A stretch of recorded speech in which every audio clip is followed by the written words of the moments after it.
Chapitre 7. Avantages du stop dynamique. Si je veux maintenant dresser un tableau d'avantages chiffrés du stop dynamique, il me faut déterminer quel pourcentage de feux actuels pourrait être remplacé par des stops dynamiques. On a vu que seules sont envisageables les intersections où une bonne visibilité existe une fois qu'on s'est avancé sur l'hypothétique bande blanche au sol. Si je prends mon cas pour une généralité, sur mon trajet de 22 feux, je dirais que c'est le cas de 80% des feux rencontrés. Potentiellement, on peut aussi comptabiliser un certain nombre d'intersections où sont actuellement implantés des panneaux stop statiques et où le législateur local hésite à mettre des feux à la place, suite à une densification du trafic. Mais par conservatisme, je ne retiendrai pas cette option.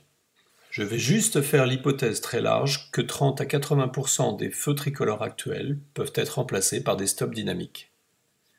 Si j'applique cette fourchette aux chiffres que j'ai annoncés précédemment sur les impacts économiques, sociétaux et environnementaux du temps perdu au feu rouge, on arrive à une consommation de carburant réduite à hauteur de 20 à 55 € par voiture et par an grâce à l'arrivée des stops dynamiques.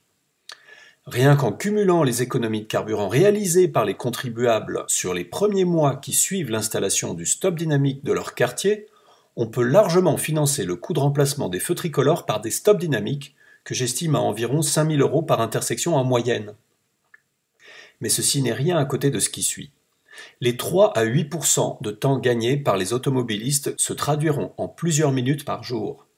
Cumulés sur une année, la moitié de ces précieuses minutes se transformeront en fractions de points de PIB supplémentaires, soit un gain de 6 à 16 milliards d'euros, tandis que l'autre moitié sera du temps gagné pour le foyer familial, qui pourra être mis à profit pour faire leurs devoirs aux enfants, à cuisiner plus sainement pour toute la famille, à faire un peu de sport, que sais-je. Bref, un peu de stress sera retiré à l'arrivée au travail et à la maison.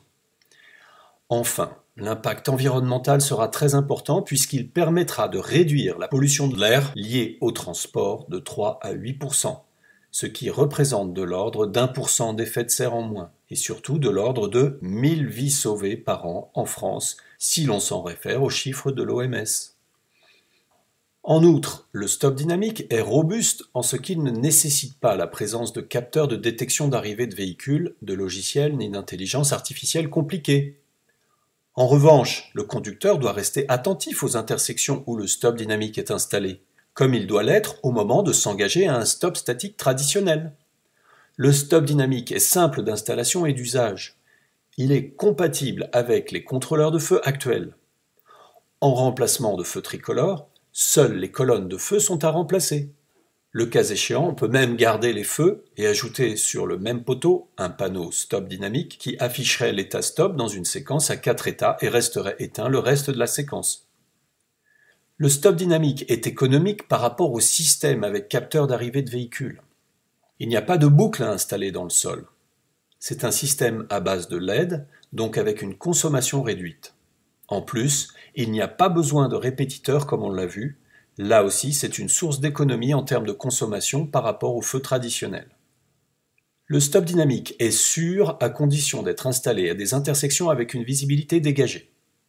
On est donc bien d'accord qu'il ne peut pas être installé partout, en particulier dans des ruelles où des immeubles sont bordés par des trottoirs étroits. Il appartient aux autorités locales de bien analyser la visibilité et les accès aux intersections visées avant de se lancer dans la mise en place d'un stop dynamique. Leur bon jugement est de mise. En remplacement d'un feu tricolore, le stop dynamique rend l'automobiliste plus attentif car moins assisté. L'attention n'étant plus relâchée, la sécurité est accrue, comme en attestent les maires des villes où les feux ont été supprimés. Par ailleurs, on peut parier que le temps gagné par l'automobiliste au stop dynamique par rapport aux moyens de régulation traditionnels le rendra moins stressé. Peut-être sera-t-il même tenté de lever le pied dans les grosses agglomérations comme Paris. Il n'aura plus à se dépêcher de rattraper le temps perdu ni à courir après les feux verts. Avec le stop dynamique, tout le monde gagne.